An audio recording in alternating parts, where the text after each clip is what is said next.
Hey, everybody. Welcome to the Paranormal Peeps podcast. This is our last episode of 2021.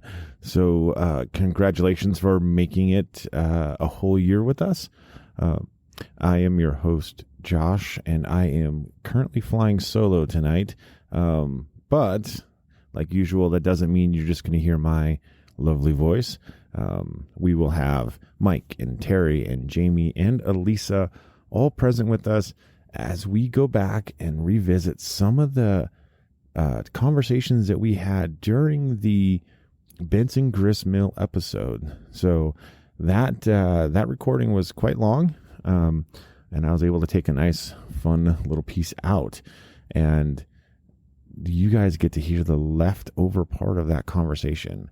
So it's, so let's start off, and we are going to join Mike as we move towards the Bollinger blacksmith shop. So we mentioned that Gustav likes to go over, he goes back and forth between the Forsyth cabin and the blacksmith shop. And the spirits, that's called the Bollinger blacksmith shop. Why? Why? Why don't you tell us, Josh? Somebody named Bollinger built it. The name is actually on the outside of it. Tell us more, Josh. Yeah, so it was originally built in the 1920s by William Billy Bollinger in Grantsville, Utah. Mr. Bollinger learned the trade from his father, John Lars. John's Lars, interesting enough, is credited for building the first Mormon hay derrick. And what is a hay derrick? It's like, hey, Derek. Hey, how's it going, dude? Derek's our next door neighbor. We yell over the fence, hey, Derek. How you doing? A hay derrick is actually used to stack hay in the fields. So it has a big center pole and then it's rigged so that it can rotate on its base. And then they use teams of pulleys, ropes, and a one-horse hookup to move the loading fork up and down. And so what they'll do is they'll basically move it over, pick up a bunch of hay, drop it on top of the haystack, and then there's a guy up there who just kind of sets it. So you've seen those, even the cartoons and stuff, they show those big giant haystacks in the fields. That's how they put them together. And Grantsville's about 9 miles away from Stansbury to the west. Cool. Googled it. Google's good. I hope it's worthy. So Mr. Bollinger operated his shop for 40 years. In addition to shoeing horses and performing other routine jobs, Mr. Bollinger also set tires on wagon wheels. He would often be asked to remove axles from old cars and mount wagons on them. He was so accustomed to his shop that he was able to tell the time of the day by how the sun moved through the cracks in the walls, and the sun would shine on the floor. He passed away in 1979 at the ripe old age of 81, and the shop was moved to its current location in the mid-1990s. Awesome. Now, the spirits there at the blacksmith shop there's one guy that lives in there who ironically was not a blacksmith originally, but his name... Anyway, so his name is Henry Joseph. He's from Henry Logan. Joseph. Yeah, I'm sure. I can't find him in here. Anyway, so yeah. So Henry, last time we were in there in the mill or in the blacksmith shop, Henry wasn't talking. We kept getting Kyle. No, I was out there at this on the potluck, and I was in there with Tim and Greg and a couple other guys, and we had the REM pod in there, and I stuck it over in the back corner.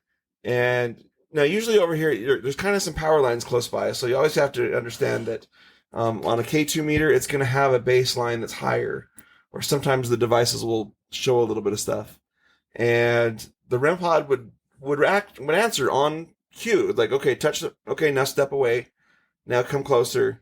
But it would start going nuts with things, and as soon as Tim would step out of the blacksmith shop, it would just completely cease.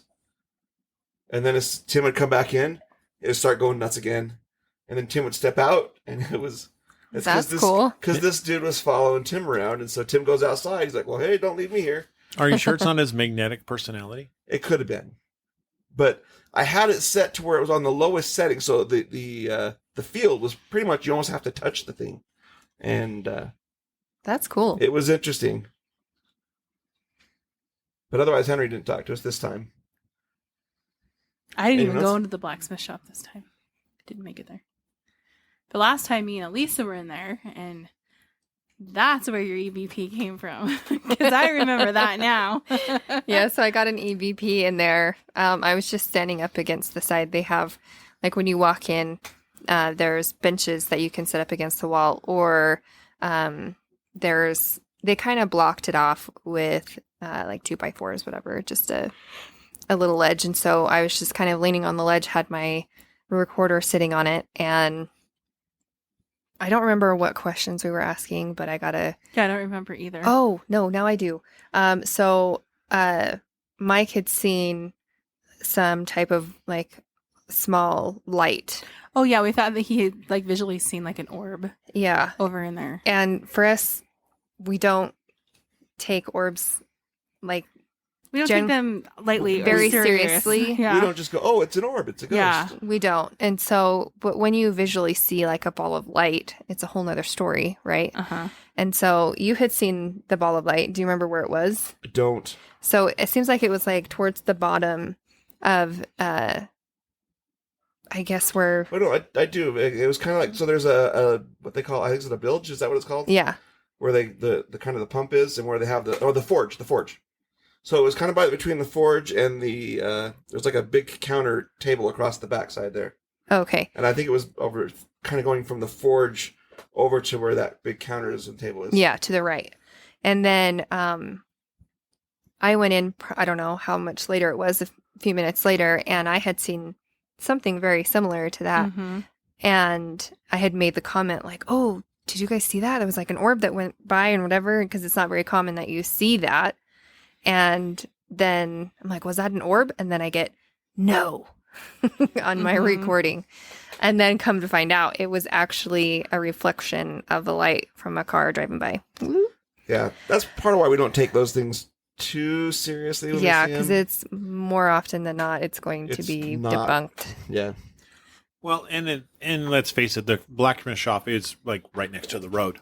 The whole thing is like right Yeah, next the to Well, the right, road. it's all right next place. to two roads. So yeah, you can get that light traffic coming through. Yeah.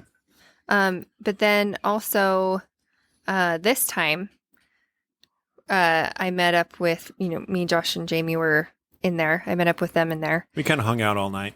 And we used the flux. And we were talking about how loud the road was. And then on the flux, there's a red light and a green light. And the green light went bing.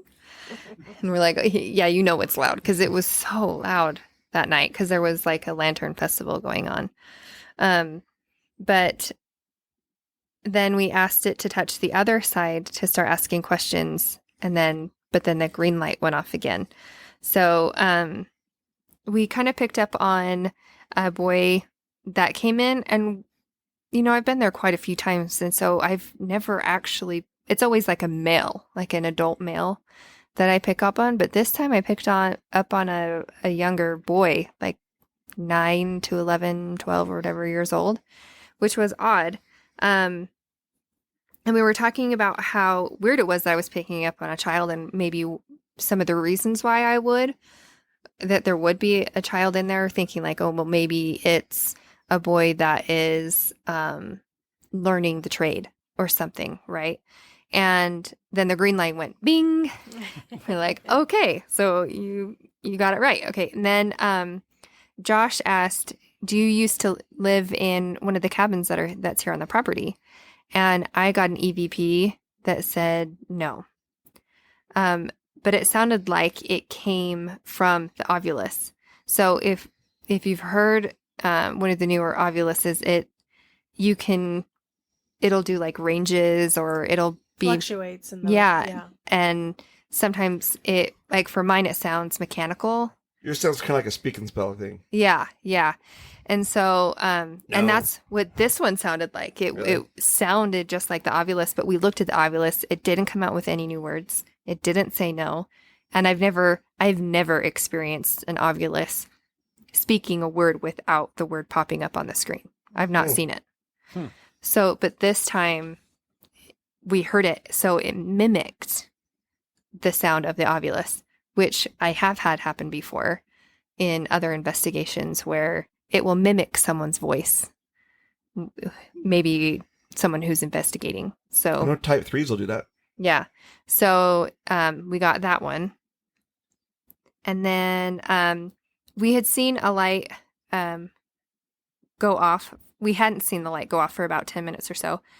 And I asked if they would light it up again, if it was still there, and it lit up. And then, Josh, you started feeling something like a cold breeze or something. Remember that? Oh, yeah. It kind of got cold. Like my feet, like down, like by my calves and my ankles, it was starting to get really cold. Like it, there was that breeze. And so we all like bent down and like, like feeling around on the floor. It's like, oh yeah, it's cold. And I think we ended up figuring out that was the air just coming in. Yeah. Mm-hmm. And then I asked, oh, okay. So when you were talking about that, you'd asked, well, did the breeze come in from the outside? And then the green light went on again. So the only times that it would do it, it was pretty intelligent when we were having conversations. And then in my head, I asked, do you only like to touch the green light? And then the light went off again, right when I asked it.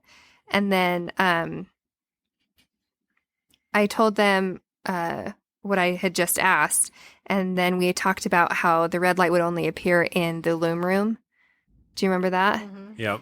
And then I put up the question that maybe it has to do with the type of energy that spirits produce. Like if it's a positive entity, then maybe they just like to turn on the green lights. If it's a negative entity, then maybe it's just the red lights that they do. Because, sometimes like spirits will be more intelligent than others. So they'll interact differently. Just like people. Oh, surprise, surprise. Right. And so when I had said that and said if the more positive entities do the green light, and then the light instantly went red.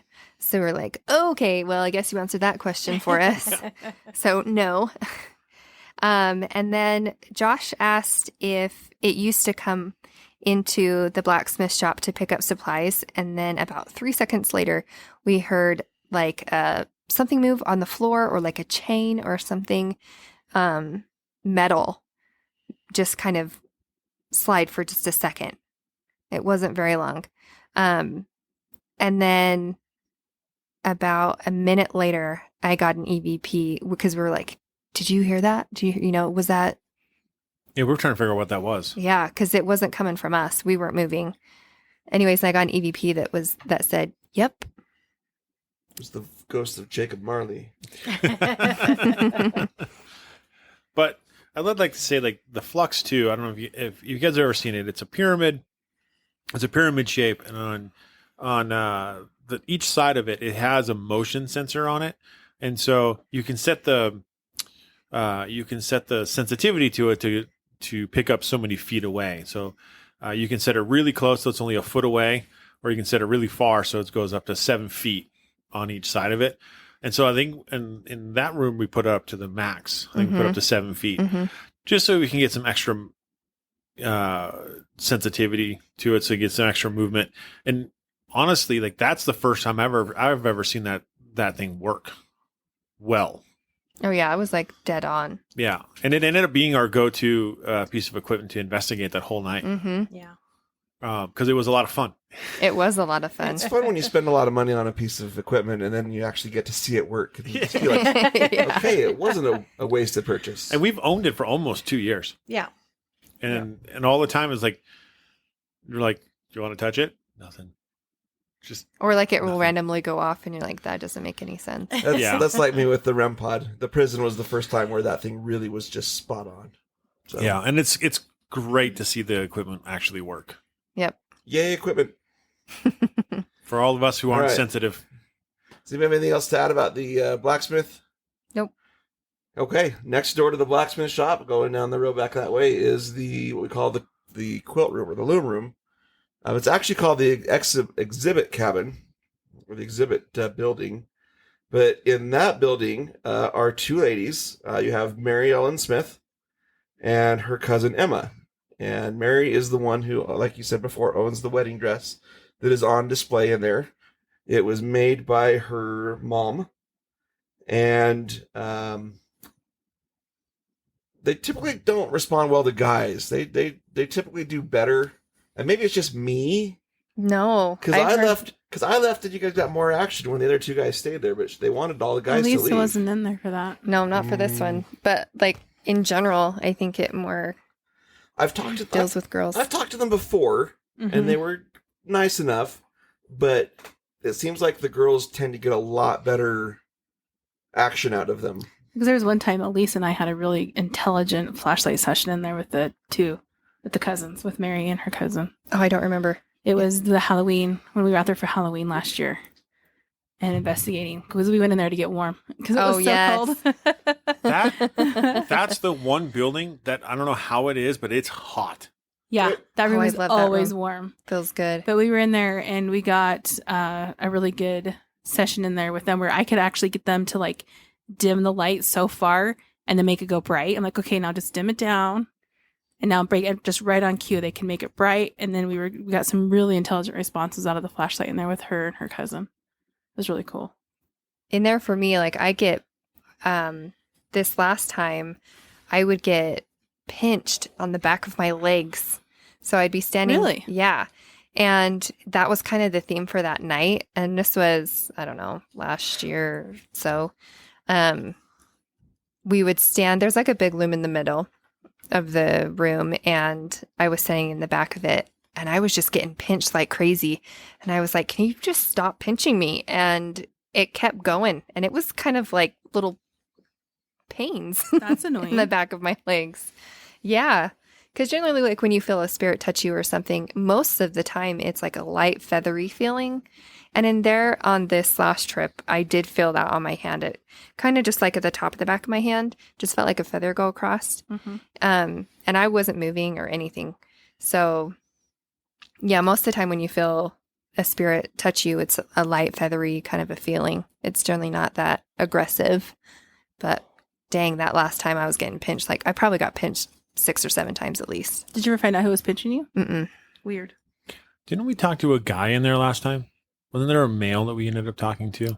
I do not remember. That's because it always went red. And I think we thought we were talking to a male. Yeah, I don't remember. But we did find something in the corner. Oh, Well, we were told about no something better. So we went when we went back there with Elisa, because the first time we went to the loom room, it was just Josh and myself, and we went back with Elisa, and Josh was like pushing on the door. He's like, "Why is this so hard to open?" And he goes through, and there was already people in there. Well, he had no idea, so Josh lets out this it was like this high pitched. I screamed like a little girl. He does. Shane jumped up from behind the door. We had Well, a you great guys laugh. scared the crap out of me because everybody just broke apart to go investigate. I didn't know you guys were in there, and right as I walked past the window, a blue light came on. I was like, "Holy crap!" Didn't know you guys were in there. You got me. It's the living who scares us, not the dead. Exactly. But we found a little friend in the corner. Yeah. Is it a mouse? No, it's worse. I was sitting like Snake? 6 inches. I away would from it the first equivalent time. it to a type 3.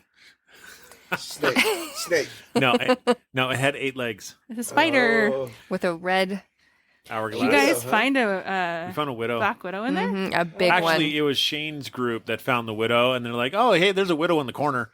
And Jamie was sitting in that corner, or next to that corner, because it's where the 2 tables kind of come to meet. And there's that back door. Yep. So it was right next to the back door, but Jamie was kind of sitting for Right a next while, to it. right next to it.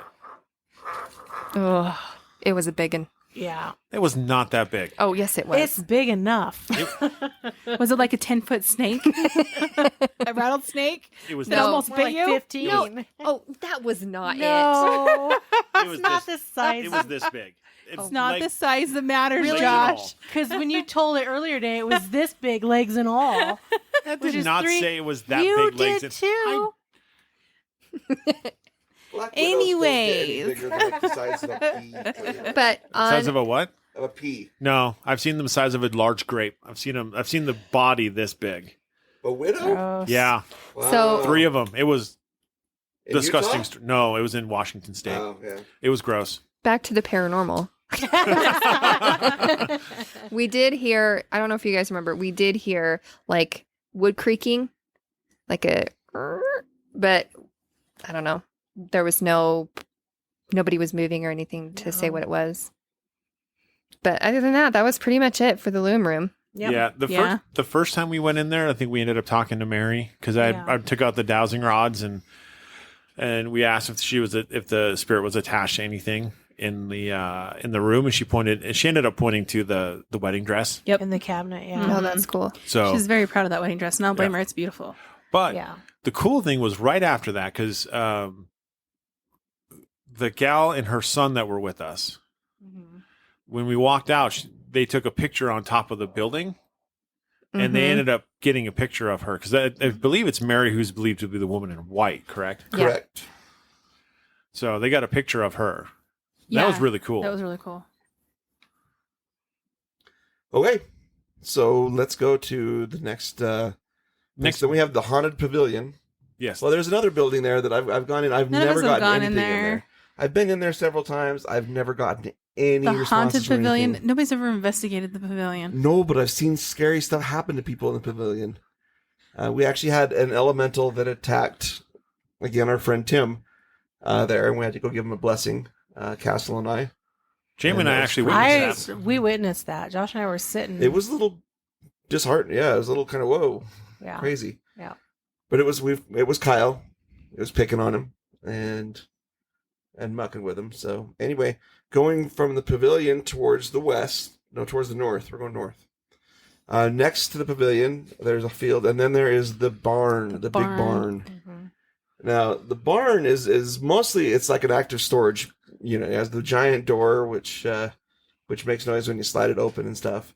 But you go inside, and there's just where the property stores all the things. I mean, there's a riding mower. That's one of the good places to There's sit. a 4-wheeler in there. It's a 4-wheeler. There's ladders.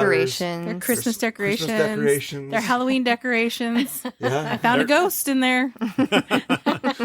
There's pallets piled up. Yeah, it's people- and it's just all their storage in there. People have told stories about how the nativity would light up in the. And there's Like a no loft and there's area. no There's no power power up to the there. building, Yeah. yeah. So that's an interesting thing. I've never seen it, but I've heard people I've talk not about it seen lighting it. up. I've never Never. seen it light up. Never heard that story No. before. We Yeah. have talked to a young boy in there, and he was very friendly and everything. And he told us about his friend that lives up in the loft of the barn, and the friend that's up there isn't quite as nice. And the friend actually got No. mad Yep. that the little boy was telling us about him because he wasn't supposed to tell anybody. And he got mad enough that he actually walked. And Stomped. Yeah. Terry and I heard him. There were several of us that all audibly, We all audibly heard him it, walking. and I do have it on recording. That's awesome. Again, I don't know that it would come through very well being uploaded into the podcast, but you can hear the footsteps as he kind of came across yeah. and then looked over the edge down. We all heard the boom And it was the catwalk. and it up was above us. cold Crazy. It got and so evil. cold in there. It's And just he was mad. you're out there in the middle of the summertime, and it got so cold in there. It was crazy. So there's what we call a type 3 that's in there. So it's an inhuman spirit. And the boy thought it was his friend. And the boy actually, yeah. But that's a typical inhuman spirit. They want to deceive, and they can even deceive other spirits into thinking that they're something pleasant when they are not. So That was the last time I was in there. I haven't been in the barn in a very long time. I've been in there a few times since, but don't really get much in there. Well, and I It's- haven't been in there just because we've had my daughter with Yeah. us, and I just don't want to go in there. No, there's no point taking her in there. We went in there two podcasts ago. We went in there on the first paranormal potluck we went to. Yeah, we did. And yeah, we heard the same thing. It was 2 footsteps, and it sounded like boots on. Yeah, boots boots on on the the wood. wood. On the Yeah. wood. Boots Yep. on the wood. Yep. But we got a little ornery with him, with that. I don't spirit. know what you're talking about. So we got a little challenging, hoping it to make more noise and do things. So we've heard all of these stories. We've heard stories of it moving, like the tractor and stuff down in there, and so we just try to, poke it a little bit to get it to do stuff. Right. And yeah, I think we pissed it off enough to walk, up above our heads, and there's no way up there. Like there's a, I don't know, loft area, and there's, 15, 20 feet up. There's like an extension ladder that gets up to get up there, but Right. I wouldn't go up that thing. No, I wouldn't. Oh, heck Nobody no. is up there. There's nobody up Right. there. No. And so there's no chance of anybody being up there, but No. yet you hear the physical footsteps Yeah. of something up there, and it was cool. It Yeah. was. And we had about 10 Yeah. to 12 when on ours. It was just choo, choo, choo, choo. Yeah. And Oh, wow. You hear it You moving. got a lot, yeah. Yeah, it There was a lot. Have you not heard that? No. We'll have to play it for you. I have it here. I've We'll seen play it after. Yeah, I've seen a lot of shadow play up there. Yeah. So I've seen a lot of like someone like poking out and then Going back. like retracting back in and zooming across one way and then zooming across another. Mm-hmm. And we have some friends that had the four-wheeler. The people on our old team Mm-hmm. actually had the four-wheeler get pushed over. They were kind of standing by it, and it got pushed into her. See, Oh, and wow. that's the only place on that location where the SB7 was spitting out swear words. Said your name one time, said my Oh, name. wow. Yeah, it was pretty crazy in there that one time. I used my Ovulus in there. I actually put it on the four-wheeler, the Ovulus, Mhm. and I stepped back, and Josh was, I think he was on, you were on the other side. Yeah, And I don't know if we had the flux in there or not. we did not. But I was sitting there, and I got this vision in my head of someone pulling my hair from behind, Mm-hmm. and the Ovulus spits out pull hair. Oh, wow. But you didn't feel it, though. No. No, because she immediately said, "Don't you dare do it." Yeah, I said that, and then I was like, "No, you don't." Wow. But I that was the time too. I thought I could actually see something in the far left corner, Mhm. like kind of like peeking out, going back, Yeah. peeking out, going back, and that was a little bit tough because, well, I'm thinking that's what I'm seeing. Right, there are open slats, and it is next to the A road. lot of them. Yeah. And so, any type of traffic going through, you're gonna Oh, get some. yeah. You can get a Yeah. lot of light. You Light. get a play. lot of light Cracks, playing yeah. there. Yep. So And shadow. Yeah. was that what I was seeing? I don't know. Hard to say. It's really hard to say, and I haven't gone back and reviewed any of that. But we did hear some things back there. Like it sounded like something was moving back there. But Yeah, No, there there are again, cats out there. There's cats. Oh. right. And I Yeah. have seen cats in the barn, and so I was thinking maybe like You- a rodent or something back Mhm. there. I Yeah. think that's why there's cats out there. Yeah. To help kind of combat rodents. Yeah, and I've had where in there sitting, when I go in there, I generally sit like either on the four-wheeler or there's some chairs like in the back corner. But if you, generally when things start getting nasty or if there's like a type 3 coming in, whatever, things get really dark. And even though there's plenty of light outside, all of a sudden it's like the room just gets darker and darker and darker and darker and Mhm. heavier. It's a crazy feeling. Yeah, so I think I get that the most in there. So always a fun place to go check out. And there's lots of room for people to actually kind of gather around in there for it. So it's a better room for some of the groups. The bigger Yeah, rooms. it's a bigger area. And next to the barn, there's a cabin. I don't know what that one's actually called. There's but a whole it's- bunch of little cabins. There's a up bunch there of little cabins Yeah. there. There's the one that's But we closest to haven't the been barn. into a whole lot of them. That one's called the Tanner Cabin. The Tanner cabin. There's a lady in there who doesn't like people in there. She would rather we all just go away. And so if you want her, she doesn't want to play usually. And then it's like, do you want us to leave? To cross the rods if you want us to leave. Boom, rods crossed. Like, That's part of the okay. reason why I hardly ever go in the Yeah. room. And- she doesn't want to play. That's one that Jamie and I haven't been into, but it looks really neat. So we took the virtual tour.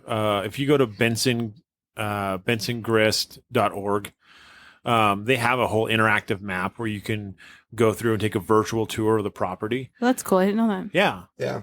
And so you go in and you can click on the cabin. You can see that, there's a bed in there and all this other stuff. And it's like, wow, that's really neat. And we asked each other, like, why have we never been in there? I don't Well, know. now you know because she doesn't want you in there and she won't. She just sits there in the chair and doesn't want to do anything. I think we just get pulled to other places that we're used to going where we know the Mhm. activities at, that we don't try going to places we haven't been before. Yeah. And maybe we should next time. Let's. Because it's a But- it's a expansive property. Mhm. But most everybody goes into the blacksmith shop, the Forsyth cabin, the 2 mills, and then, of course, The schoolhouse. Schoolhouse. The schoolhouse. We'll get to schoolhouse here in a minute. Yeah, there's a couple other cabins there that people don't go to. There's one that's that they consider like a dairy type of a cabin. Yeah, it's the dairy cabin. I don't know that it was actually a dairy. It was somebody's cabin, but they put cow stuff in there because it's just. It looks like they got like a milking cow, like a cardboard, like a cow that you can go in there and like milk. Right. Now I don't know if you can or not, but that's what It's a rubber glove. Yeah, I don't know. It could be. It could be a rubber udder. And then the next one to that one, kind of coming back towards the center. I want to say there's like I feel like it's like an armory or something in there, but I don't think that's right. I have no idea. It's not on the map. It's not usually unlocked, or if it is, we just don't ever go in there because there's really nothing. In there. I think the other reason why we don't generally go in there is we always investigate in at least a pair of people, and most of these cabins are, they're glorified sheds, right? And so like 3 people in there would be super tight. 2 people is cozier than you probably want to be. Oh no, there's salt in that one. There's a whole bunch of salt things in there. Oh, I don't remember. I've never been in it. I don't know. I don't know either. But there's really no spirits in there that answer much. Yeah. Now in the next to that is the sheep. It's like a sheep herder's wagon, and it's actually like a wagon that has actually I want to say it has rubber tires and then like a metal top to it, and it is like a 3-man tent size wise. There's room for 1 person to go in, and it's always hot and just stuffy, and so we never really go in there. I know, one time I do remember that other cabin, that second one that I said that we don't usually go in much. We did have 2 gentlemen that were in there at one time that didn't get along with each other. One kind of hangs out in the front part, one hangs in the back part. I want to say they were different races. I think one was like Eastern European, the other one was Hispanic, and they didn't like each other, but they just tolerate each other because that's where they live. I find that a lot with spirits. We found that in a place where we went down for our anniversary. Off a side note, where there was a spirit that lived in a place next to a Type 3, but it's like, well, you can leave. There's other places. Like, nah, I like it in here. It's like yeah. You can travel the world and see everything, and yet you choose to stay here. Right? That's just weird how that happens. Yeah. So behind those cabins, we have the amphitheater. The amphitheater, I've had a lot of flashlight stuff happen back there. And the biggest thing, I know there is a large shadow type entity, that's probably 12, 15 feet, even 20 feet tall, that he'll present himself. And he is another inhuman spirit, right, Elisa? Yep. Another 3. Type 3. And he likes to make himself look big and scary just to, be impressive. But he's been seen down there. He'll make noises down there in the reeds. Likes to go through the brush around you. And otherwise, it's a great place to just kind of have several people sit there. Like I said, we've done flashlight sessions there. But is that the same 3 that go down with the fire pit then? I'm wondering if it might be. I wouldn't put it past Because it's him. not horribly far. It's only about 40 feet, 50 feet. Yeah. Maybe. Well, and if he goes stomping up the riverbed there, it's just right there. Mm-hmm. Yeah. Mm-hmm. It's real. It's real close if you go down by the creek or Right. lake or whatever that water thing is. It's a glorified creek. They call it the creek, but it's very still. I wouldn't be surprised if that was the same one that ran up on you guys. Now, didn't you see, because we investigated the amphitheater this last time, didn't you see him over there or it? Kind of where the bushes were. He was standing right on the edge, just watching. Mm-hmm. Yeah. You No, could that hear. was me. I thought we heard him moving too. Oh, I knew it. No, I'm kidding. So, but we could hear him moving too. Yeah. We hear a lot of we did hear like leaves rustling and stuff like that from the wind. Yeah. But there's a difference between rustling on the ground, like walking. Yep. Versus the trees. Yeah. But for me over there, I've had a lot of good EVP sessions there and a lot of good, I haven't done the rods, but other people that I've been with, there's really good rod sessions. But There was one time we were talking to a type 3, and it got really intense. There was a lot of cuss words, a lot of like, you're terrible people and I want you out, and things like that. So I don't know if I've had like a good positive entity speak there. It's generally the negative entities that interact with you. Yeah, because there was that one time we kept hearing something, and we went over on the bridge and we shined our flashlight to see if we could see any animals moving, to see if the weeds and the brush would move from the animal moving over there. There was nothing over there. Yeah. Nothing, but we could hear something was moving. It was the craziest thing ever. Mm-hmm. Well, if you remember this last time we did that flux session, and that was probably one of the... That was a good flux That was session. a really good flux session. We were actually having a conversation with a couple. Yeah. And yeah, because we asked if it was a man or a woman, and they both went off at the same time. Bing! And you guys hadn't seen that before, right?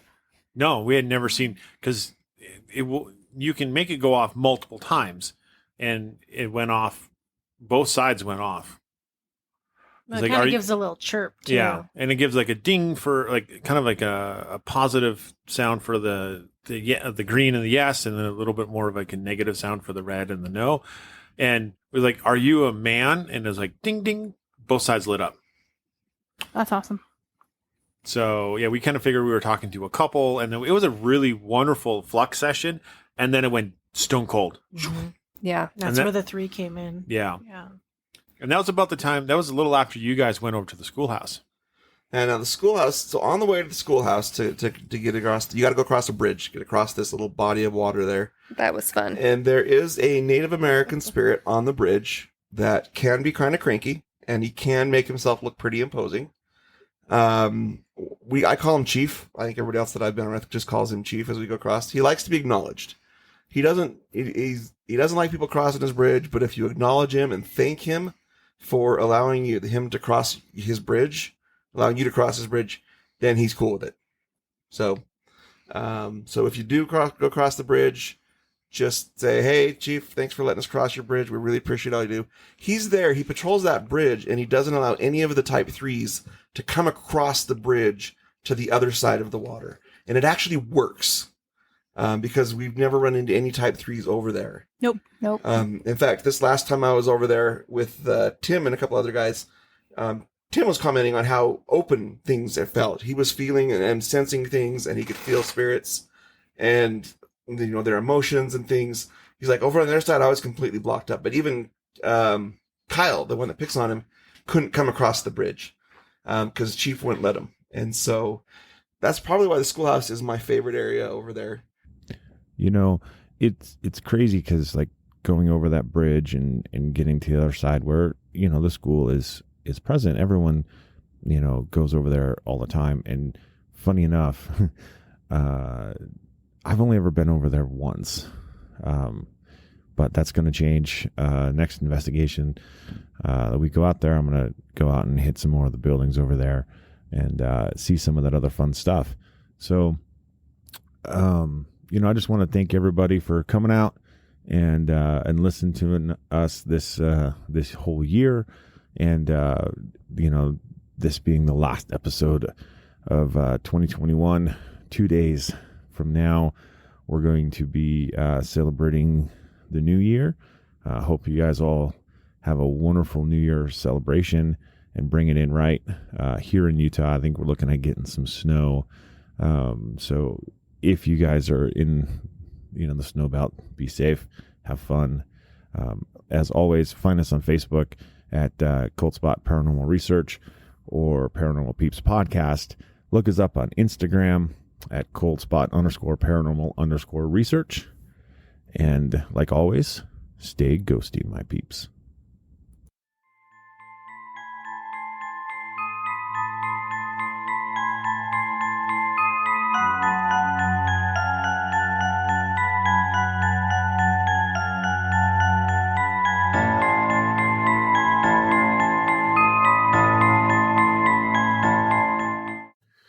Thank you for listening to the Paranormal Peeps Podcast. You can find us on social media at Twitter at CPR Paranormal, on Facebook at Paranormal Peeps Podcast, and Cold Spot Paranormal Research. And you can find us on Instagram at coldspot_paranormal_research.